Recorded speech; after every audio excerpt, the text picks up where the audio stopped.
पंडित और यमदूत की कहानी। ये जीवन का सच है।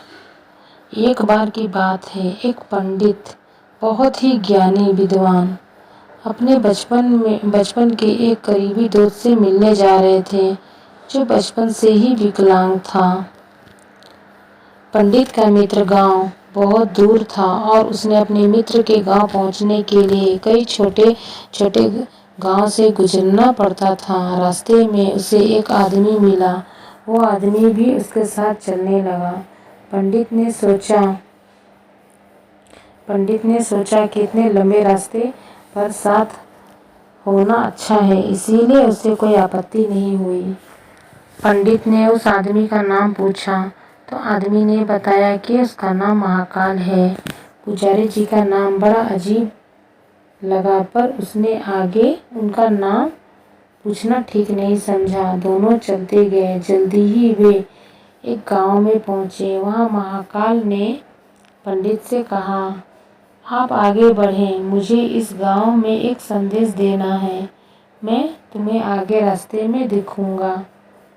पंडित ने उत्तर दिया, ठीक है, और अपने रास्ते पर चलता रहा। रास्ते में पंडित को पता चला कि भैंस ने एक आदमी को मार डाला।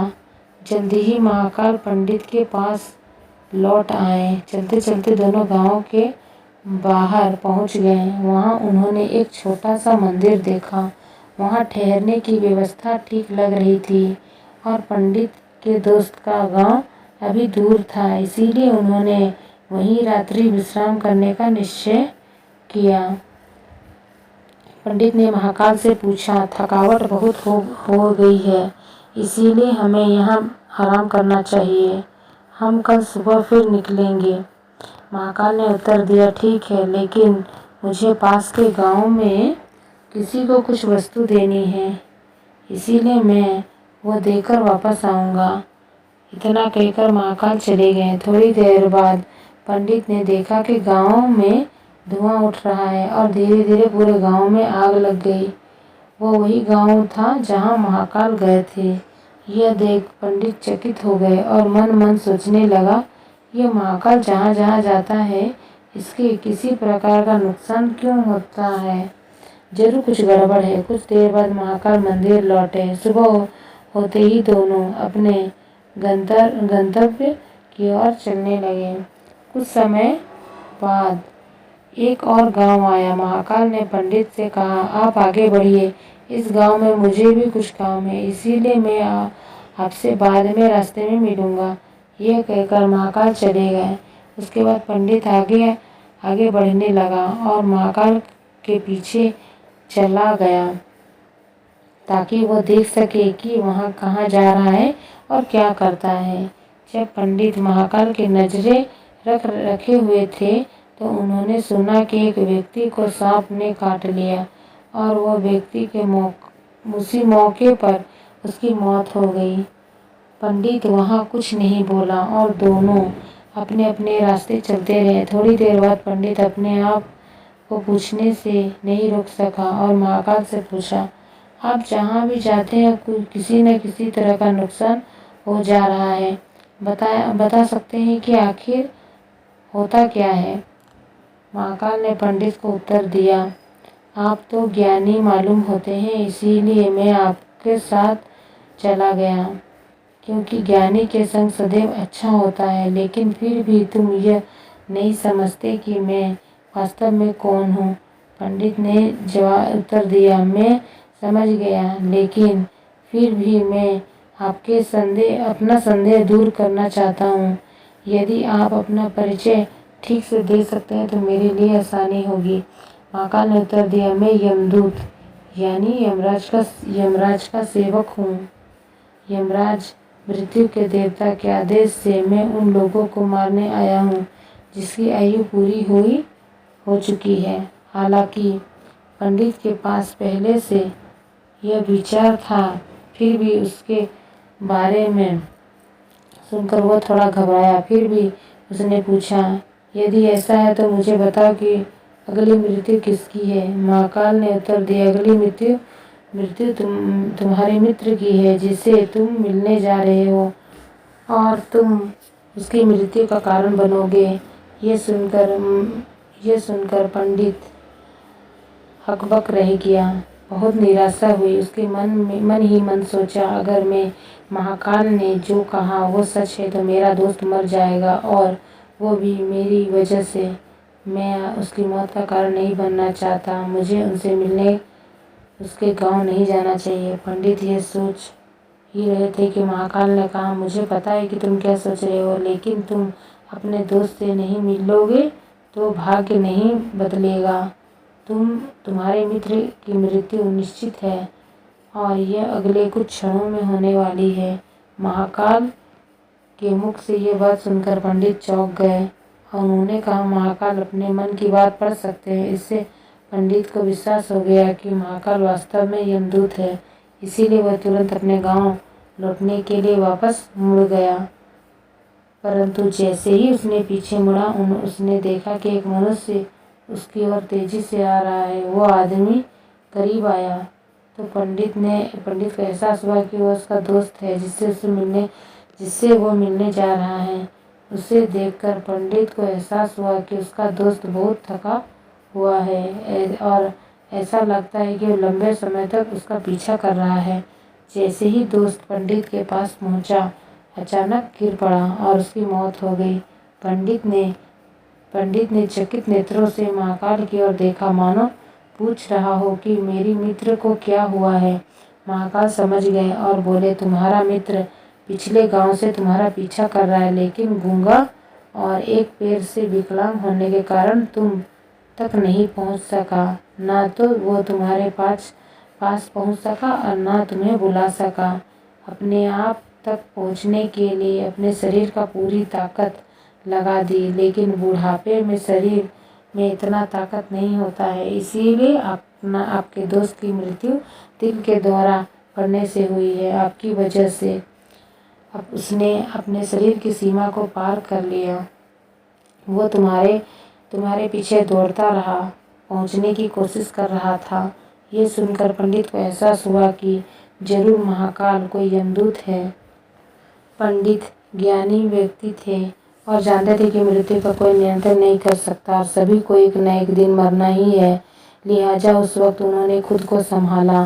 पंडित ने उत्सुकतावश पूछा, क्या आपको बता सकते हैं कि मेरी मृत्यु कब और कैसे होगी? महाकाल ने उत्तर दिया कि यह जानना किसी भी सामान्य प्राणी के लिए उचित नहीं है, क्योंकि कोई भी जीव अपनी मृत्यु के बारे में जानकर परेशान हो जाता है। लेकिन आप एक समझदार व्यक्ति हैं और आप अपने मित्र की मृत्यु को किस प्रकार स्वीकार कर पाए, यह देख मुझे ऐसा लगता है कि आप अपनी मृत्यु के बारे में जानकर भी विचलित या परेशान नहीं होंगे।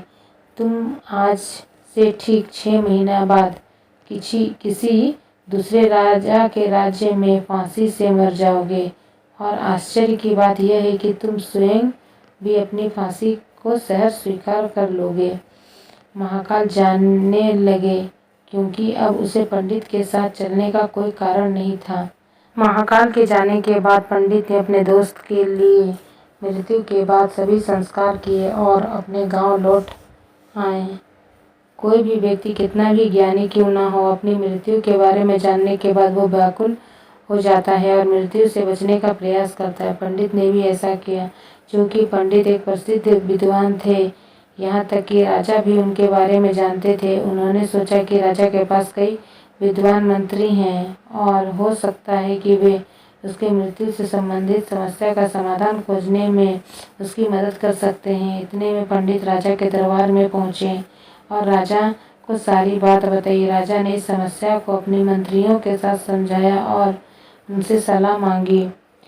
काफ़ी विचार विमर्श के बाद यह तय हुआ कि अगर पंडित की बात सच है तो 6 महीना बाद उसकी मृत्यु हो जाएगी, लेकिन उसके लिए दूसरे राज्य में जाना होगा।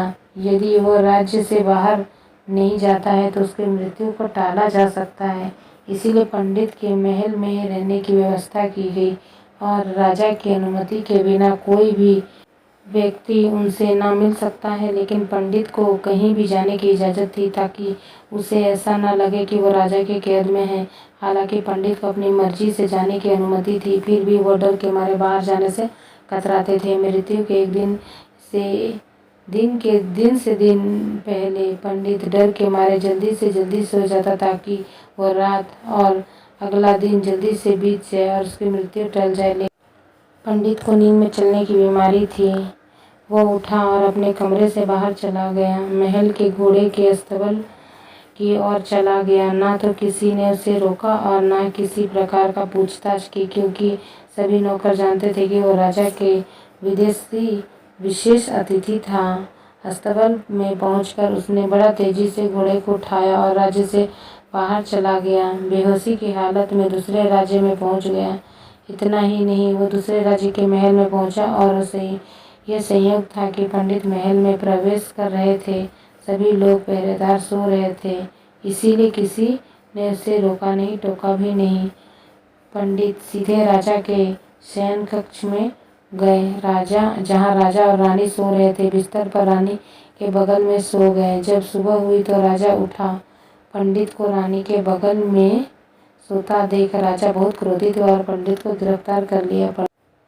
पंडित को समझ ही नहीं आया कि दूसरे राज्य में कैसे पहुंचा और सीधे राज्य के शयन कक्ष में प्रवेश कर गया। कुछ समय बाद राजा का दरबार लगा और पंडित को राजा के सामने पेश किया गया। जब राजा ने पंडित को देखा तो वो इतना क्रोधित हो गया कि पंडित को फांसी देने का आदेश दे दिया। फांसी की सजा सुनते ही पंडित कांप उठा। फिर उसने अपने आप को शांत किया और राजा से कहा, महाराज, मैं नहीं जानता कि मैं आपके राज्य में कैसे पहुंचा। मुझे जो भी याद है वो ये कि मैं अपने राज्य के महल में सो गया था। मैं ये भी नहीं जानता कि मैं तुम्हारे शयन कक्ष में कैसे आया और तुम्हारे राज्य में किसी भी पहरेदार ने मुझे क्यों नहीं रोका। लेकिन मुझे पता है कि मुझे आज मरना है और ये हो रहा है। राजा को ये बात थोड़ी अजीब लगी। उसने पूछा, तुम्हें कैसे पता कि आज तुम मरने वाले थे? जवाब में पंडित ने पूरी कहानी सुनाई और कहा, कोई आम आदमी राजा के बारे में बैठने के बारे में सोच नहीं सकता। मैं रानी के बगल में राजा के कमरे में सोने के बारे में सोच भी कैसे सकता हूँ? ये पूरी तरह से आत्महत्या होगी। मैं इसी तरह मरने के लिए दूसरे राज्य से क्यों आऊँगा? राजा को पंडित के बारे में ठीक लगी, लेकिन क्या उसे लगा कि पंडित सजा से बचने के लिए बहाना बना रहा है? चूंकि पड़ोसी राज्य के राजा उसके मित्र था, उसने तुरंत कुछ सैनिकों के साथ राजा को एक पत्र भेजा। पंडित के शब्द का सत्यता का प्रमाण मांगा। शाम होते ही पहले ही सैनिक लौट आए और उन्होंने राजा को बताया पड़ोसी राज्य का जवाब। पंडित ने भी जो कुछ भी कहा वो सच था। हम लोग भी नहीं जानते कि आधी रात को वो वहाँ कैसे पहुँचा। उसे मृत्युदंड देना उचित नहीं होगा। लेकिन यह एक नई समस्या खड़ी होगी, क्योंकि राजा ने पहले ही पंडित को मृत्युदंड सुना चुका था। बिना पूरी कहानी जाने यह पंडित को फांसी नहीं दी जा सकती, तो राजा ने बयान का अपमान होगा। यदि राजा की बात मानने की सजा दी जाए तो पंडित गलत तरीके से मरेंगे। राजा ने अपने मंत्रियों से यह बात का जिक्र किया और काफ़ी चर्चा के बाद ये नतीजे पर पहुंचा और कहा, तुम्हें पंडित को सूती धागे से लटका देना चाहिए। इससे आपके शब्द का सम्मान बना रहेगा और पंडित की मृत्यु नहीं होगी, क्योंकि वो एक धागे से फांसी पर नहीं मर सकता। राजा को यह विचार उचित लगा और उसने वही आदेश दिया। सूती के धागों का फंदा बनाया गया और राजा के कहे अनुसार पंडित को फांसी देने के लिए। पंडित को भी विश्वास था कि रुई के एक भी धागा से उसे नहीं मरेगा, इसीलिए वो खुशी खुशी फांसी में चढ़ने को तैयार हो गया। लेकिन जैसे ही पंडित को फांसी दी गई, सूत का धागा टूट गया, लेकिन उसके टूटने से पहले अपना काम किया। धागे ने पंडित के गले का नस कट गई और वह तड़प तड़प कर जमीन में गिर पड़ा। हर धड़कने के साथ उसके गला का खून निकल रहा था। कुछ ही पलों में उसका शरीर बिल्कुल साफ पड़ गया, वो मृत हो गया। सभी लोग हैरान से ये देख रहे थे कि किसी को विश्वास ही नहीं हो रहा था कि कमजोर धागा किसी की जान ले सकता है। लेकिन घटना घटित और नियति ने काम कर दिया। अगर पंडित ने महाकाल से उस मृत्यु के बारे में नहीं पूछता तो राजा के महल में कैद होकर हर दिन डर के मरने की वजह 6 महीने बहुत बेहतरीन जीवन जीते। तो फ्रेंड्स, आप लोगों का वीडियो कैसा लगा? हमारा वीडियो यहीं पे होता है एंड चलिए फ्रेंड्स, हम लोग मिलते हैं नेक्स्ट वीडियो में। Thank you, bye bye.